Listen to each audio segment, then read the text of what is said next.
Et moi, je prie et je prophétise sur toi, Église, alléluia, sur vous, enfants de Dieu, amen, qu'à partir de ce jour, l'Éternel est ton appui. L'Éternel est l'ombre à ta main droite. Alléluia, il est le bâton, ton bâton dans ta main. Alléluia, le bâton de Moïse, qui est le bâton d'autorité, le bâton de Jacob. Alléluia. Vous savez, le bâton de Jacob, c'était un bâton extraordinaire. La Bible nous dit dans Hébreux 11, à propos de Jacob, il est dit que Jacob s'appuya sur son bâton et il adora. Voilà ce qu'il est dit à propos des héros de la foi. Et ce héros de la foi qui s'appelle Jacob, qu'il s'appuya sur son bâton et qu'il adora. Vous savez ce que c'était le bâton de Jacob ? C'était un bâton qui avait été gravé. À l'époque, les bâtons de berger, c'était des grands bâtons. Et dessus, sur ces grands bâtons qui étaient des grands bâtons en bois, il y avait des gravures qui étaient faites dans l'écorce, avec des dates, avec des témoignages, avec toutes les choses que Dieu avait faites dans sa vie. Alléluia. Et Dieu veut aujourd'hui que tu aies ton bâton. Alléluia. Ton bâton à la main, ce bâton dans lequel tu vas te souvenir de toutes les fois où Dieu t'a délivré, toutes les fois où Dieu t'a gardé, toutes les fois où Dieu t'a protégé, toutes les fois où Dieu t'a conduit, toutes les fois où Dieu t'a donné la sagesse surnaturelle. La Bible dit, alléluia, que dans ces derniers temps de sa vie de Jacob, il s'appuyait sur son bâton. On se rappelle que Jacob avait passé des années à s'appuyer sur ses propres forces. C'est pourquoi il avait perdu 14 ans, puis 20 ans en fait, dans la maison de Laban, parce qu'il était avec ses propres forces.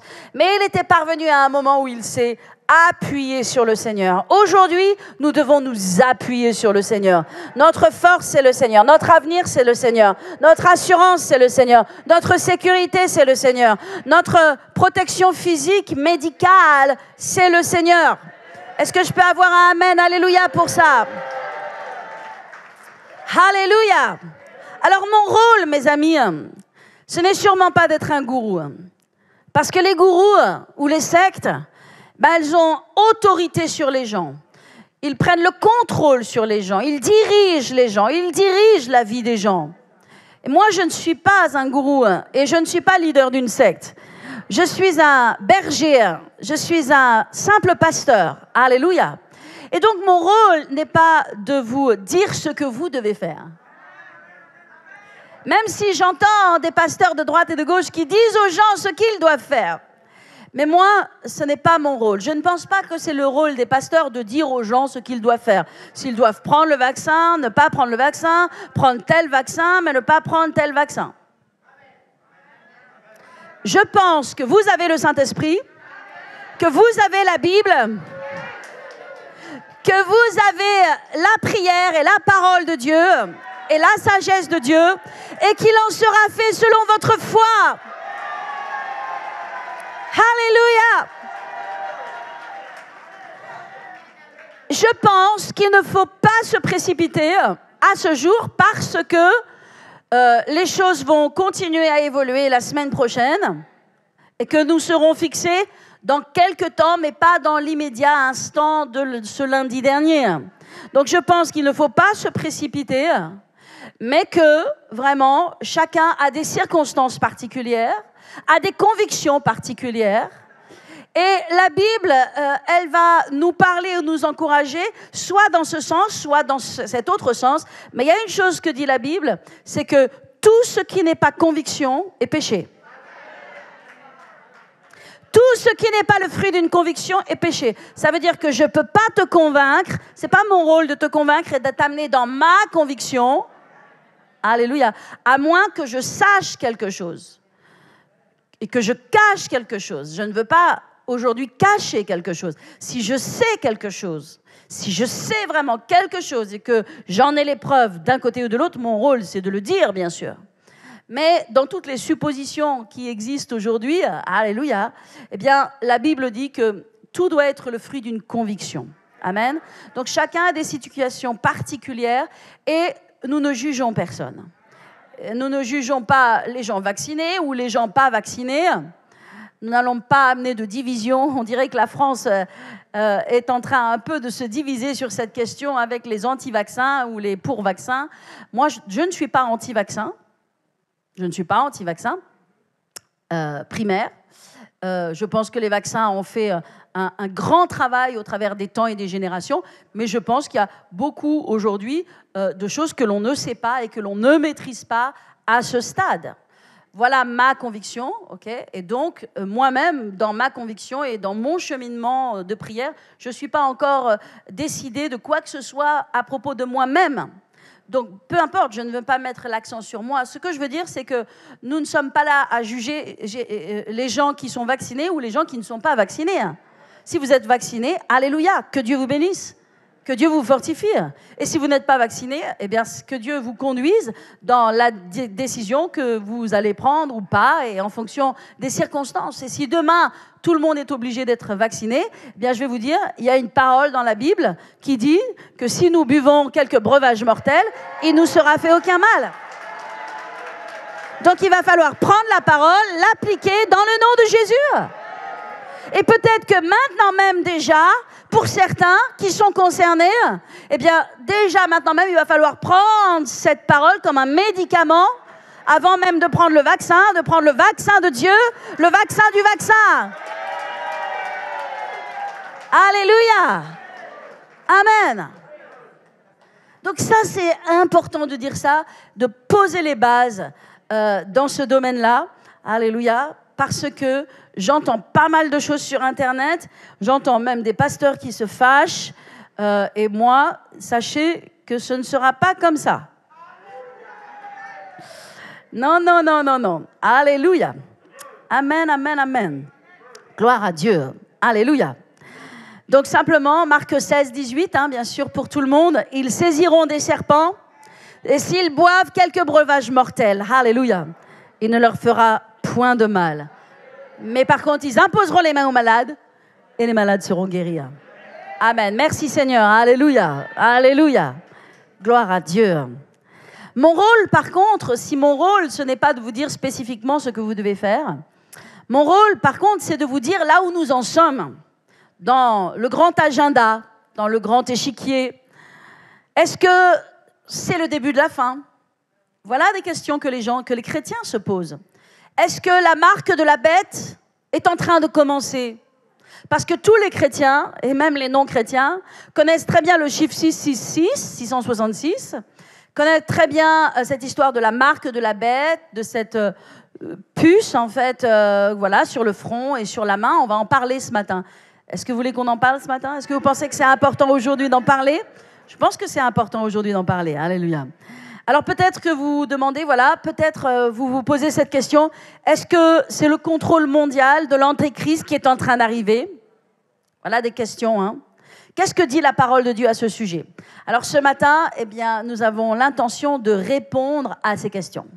La première chose que je vous dirais, c'est que le Seigneur Jésus nous a dit plusieurs fois, le temps de son ministère, qu'il était très important de discerner les temps.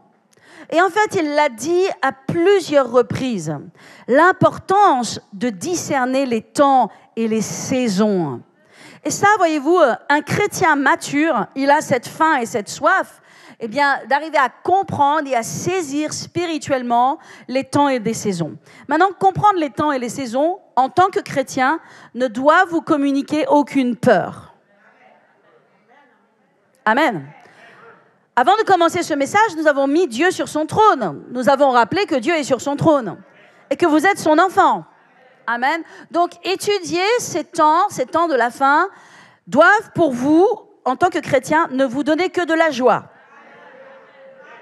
et que de la foi et que de l'expectative. Alléluia.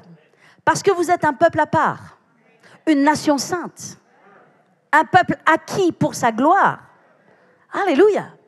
Amen. La Bible dit que nous avons été transportés des ténèbres, du royaume des ténèbres, dans le royaume de la lumière, de son Fils bien-aimé, à qui nous appartenons. Donc, nous devons comprendre que Dieu a une destinée tout à fait différente pour nous. Faites attention à tout ce que vous écoutez sur les réseaux sociaux, sur TikTok et sur tout cela, parce qu'il y en a qui font vraiment beaucoup de la salade. De la salade. Mais heureusement, alléluia, que nous avons l'Esprit de Dieu et la parole de Dieu. L'Église ne sera jamais vaincue.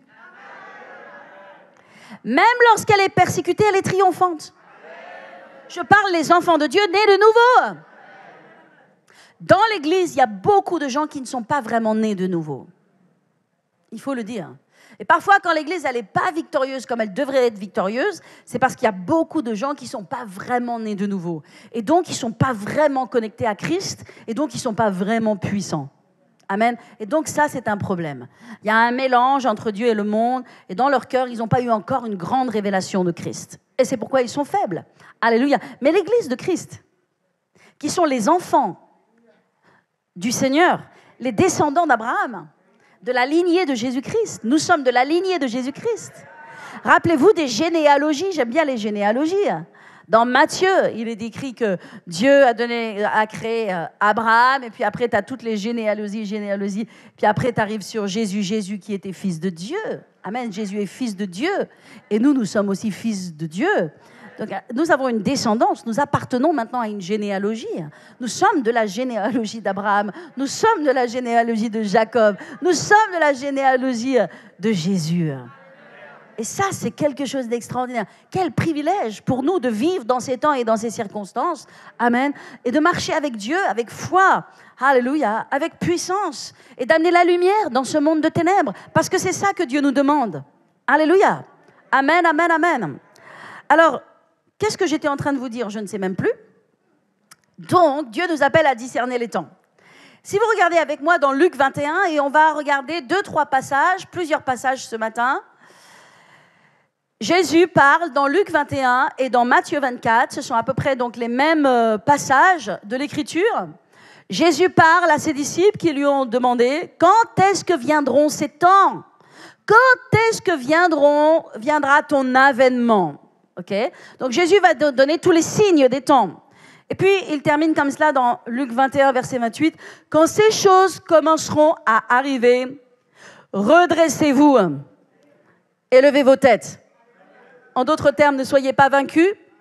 Amen. Mais aussi, ne soyez pas que préoccupés par vos propres petites affaires. N'ayez pas la tête juste tournée vers votre actualité, vers vos affaires et vos préoccupations. Vous savez, nous sommes très pris par les choses de la vie. Et parfois, ça nous donne peu de temps pour être spirituels et pour être connectés à Dieu. Mais Jésus a dit, quand ces choses commenceront à arriver, redressez-vous et levez vos têtes parce que votre délivrance approche. Vous savez, Dieu ne nous a jamais demandé, en fait, de voir son avènement, d'imaginer son retour comme une situation triste. Ce n'est pas une situation triste, ce n'est pas une situation d'échec, c'est une situation de victoire.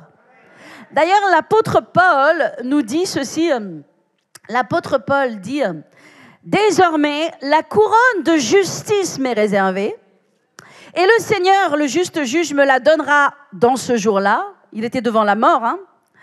Et non seulement à moi, mais encore à tous ceux qui auront aimé son avènement. Nous, en tant que chrétiens, jeunes ou moins jeunes, ça va les jeunes? Je pense à vous, j'ai un grand cœur pour vous. Jeunes ou moins jeunes, pourquoi? Parce que j'ai été jeune. Et j'ai entendu parler du retour du Seigneur Jésus depuis que j'étais jeune. Donc je sais comment pense un jeune. Mais vous, les jeunes et les moins jeunes, alléluia, nous devons aimer l'avènement du Seigneur. Nous devons aimer le retour du Seigneur. Nous devons vraiment avoir de l'impatience, amen, de la joie à propos de ce grand rendez-vous avec Dieu. Alléluia. Alors, il est écrit on va revenir dans Luc 21. Il est écrit, votre délivrance approche. Et il leur dit une comparaison. Voyez le figuier et tous les arbres. Dès qu'ils ont poussé, vous connaissez de vous-même en regardant que l'été est déjà proche. De même, quand vous verrez ces choses arriver, sachez que le royaume de Dieu est proche.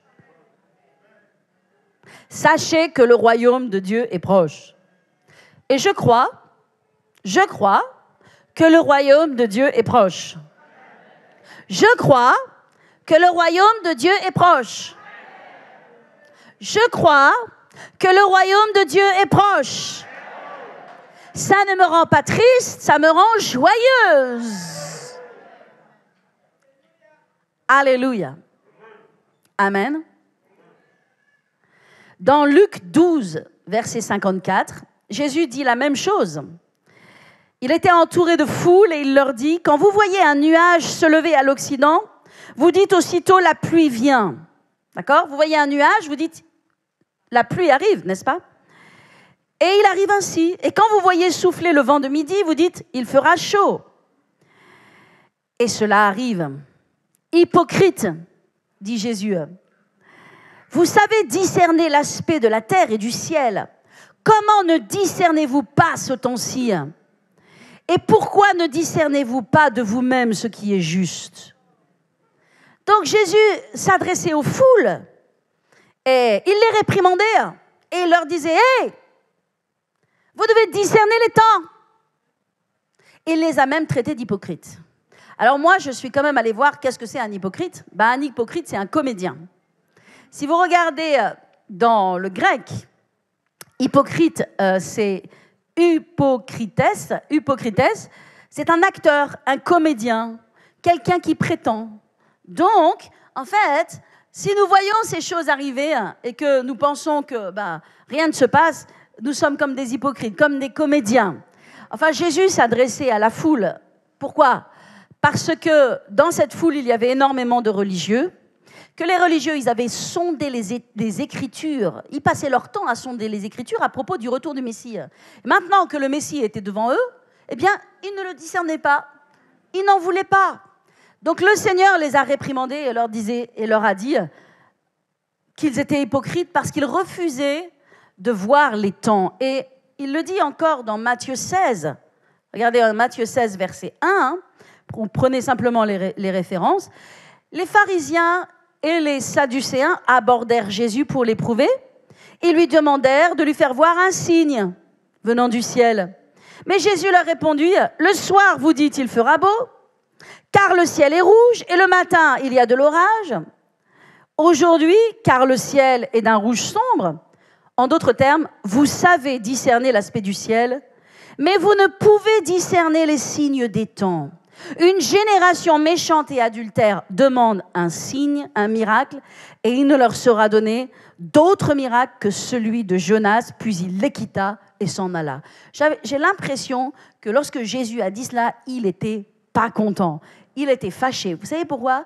Parce que, comme je l'ai dit, les religieux ne cessaient de sonder les Écritures, mais lorsque Jésus, le Messie, qui était l'accomplissement de toutes les prophéties, était devant eux, ils refusaient de voir, ils refusaient de croire, ils refusaient de comprendre. L'Église, elle doit être dans cette position de discerner les temps. Amen. Et discerner les temps et les circonstances, c'est simplement rester en veille. Ce n'est pas avoir peur, ce n'est pas craindre, mais c'est être dans le veiller et prier que Dieu nous donne. Que Jésus nous a ordonné. C'est être dans le veiller et prier que Paul nous a exhorté. Combien de fois dans le Nouveau Testament, le Seigneur et Paul nous ont dit « Veillez et priez afin que vous ne tombiez pas en tentation. Veillez et priez afin que vous ne soyez pas séduits. » La réalité, c'est que la force de l'Église dans ce temps, c'est de veiller et prier. Je suis très heureuse que nous ayons ces rendez-vous de prière parce que le Seigneur me l'a dit. Le Seigneur me l'a demandé. Il y a à peu près un mois et demi de cela, ce temps qui se passe le dimanche après-midi, le Seigneur m'en a parlé. Donc c'est très bien. C'est le moment, effectivement, pour l'Église de veiller et de prier. Parce que lorsque l'Église va veiller et prier, elle va savoir quoi faire. Elle va discerner les temps et les circonstances. Elle saura comment agir. Elle ne sera pas dans la confusion. Elle ne sera pas dans la peur. Elle sera totalement forte et déterminée. Elle ne sera pas secouée. Elle ne sera pas balancée. Elle ne sera pas déconnectée, déracinée, démotivée, découragée. Les gens qui veillent et qui prient ne se font pas attraper par le diable. Les gens qui veillent et qui prient sont des gens solides, sont des gens qui tiennent dans les circonstances.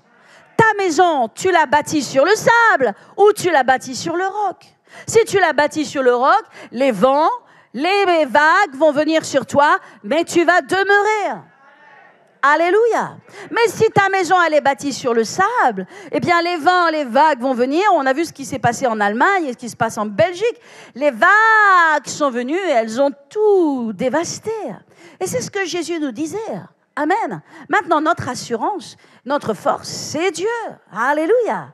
Alléluia. Et on a besoin de veiller et de prier parce que, oui, les temps sont proches. Bien sûr que les temps sont proches et chaque jour qui passe, bien sûr, ce sont des temps qui deviennent de plus en plus proches. Alors, maintenant, c'est important de répondre à certaines questions. Est-ce que le vaccin, c'est l'antéchrist? Ou la venue de l'antéchrist? Ou le système de l'antéchrist? Est-ce que le vaccin, c'est le gouvernement mondial? Est-ce que c'est la marque de la bête? Est-ce que si je prends le vaccin, je risque de perdre mon salut? C'est important, les amis, c'est important de répondre à ces questions parce que ce sont des questions qui se posent. Ce sont des questions que les gens se posent. La réponse est non. La réponse est non et c'est important de le dire. Alléluia. Le vaccin, aujourd'hui, ce qui se passe, il n'y a pas de puce dedans, même si on vous dit des trucs et des machins. Parce que ce n'est pas le temps. Et c'est pour ça que je vous parle de discerner les temps. Amen, ce n'est pas le temps. Moi, ce matin, je vais vous expliquer les temps. Je vais vous donner le calendrier de Dieu. Et vous comprendrez quand est-ce qu'il faudra reconnaître le temps. Et la réalité, c'est que quand le temps viendra, nous ne serons plus là.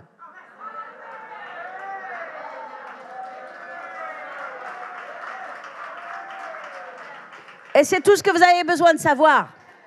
Donc, est-ce que le vaccin, c'est l'antéchrist? Est-ce que le vaccin, c'est le gouvernement mondial? Est-ce que le vaccin, c'est la marque de la bête? Est-ce que le vaccin, c'est quelque chose qui risque de me rentrer quelque chose dans la tête et je perds mon salut, je ne veux plus servir Dieu, je ne veux plus marcher avec Dieu, j'oublie même que mon sauveur, c'est Jésus-Christ? Non. Non. Non. Le vaccin n'a pas de puce, le vaccin n'est pas spirituel. Le vaccin, aujourd'hui, est un enjeu de santé publique. C'est ça, aujourd'hui, la question du vaccin. Les gens, est-ce qu'ils se font vacciner ou pas?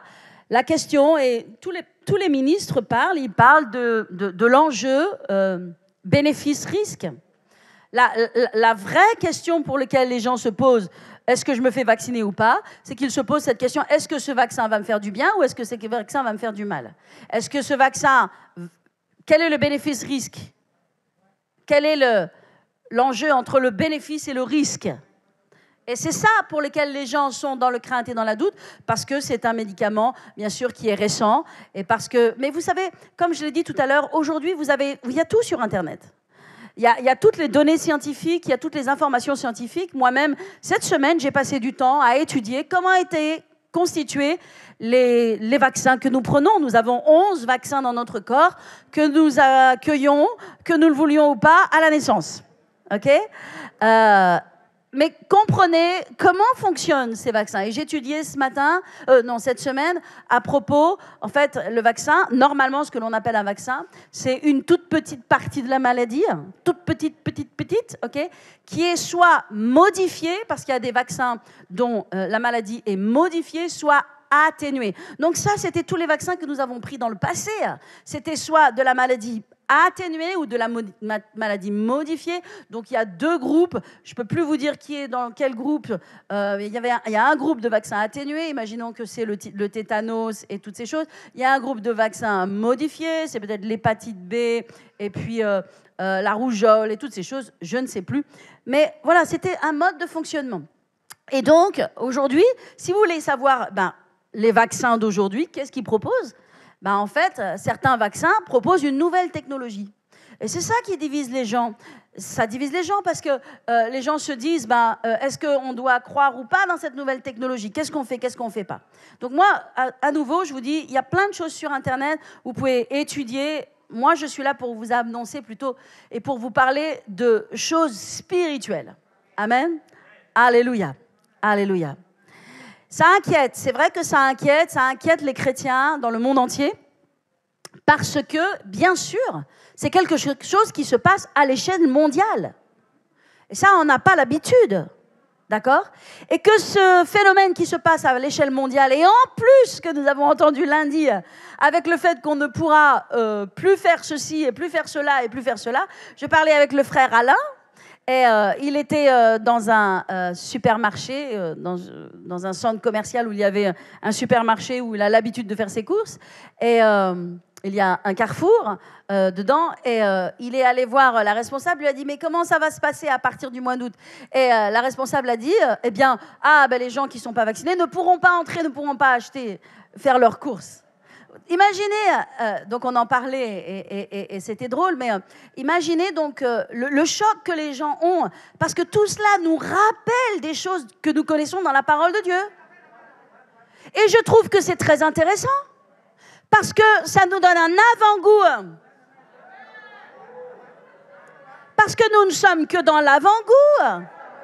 Nous ne sommes pas dans la réalité, parce que la réalité, c'est pas maintenant. Mais ça nous donne un avant-goût d'imaginer la problématique que les gens qui ne se seront pas préparés au retour du Seigneur vont avoir à faire sur place. Nous sommes juste dans l'avant-goût. Nous mangeons les cacahuètes. Nous sommes au niveau de l'apéritif et des chips salés. Et nous pouvons déjà imaginer un tout petit peu de ce à quoi ça peut représenter finalement de ne pas, demain bien sûr, dans les temps qui sont prophétisés dans le temps de Dieu, bien de ne pas avoir la marque de la bête et les chrétiens qui vont rester sur la terre, parce qu'il va beaucoup avoir de chrétiens qui vont rester sur la terre. Vous dites, quels sont les chrétiens qui vont rester sur la terre? La Bible est claire, elle nous a déjà tout dit. C'est l'église de Laodicée qui va rester sur la terre. Donc c'est une église, c'est une grande église. L'église de Laodicée, elle va rester sur la terre. L'église de Philadelphie, elle va monter vers son Dieu. C'est celle qui a une porte ouverte vers le ciel.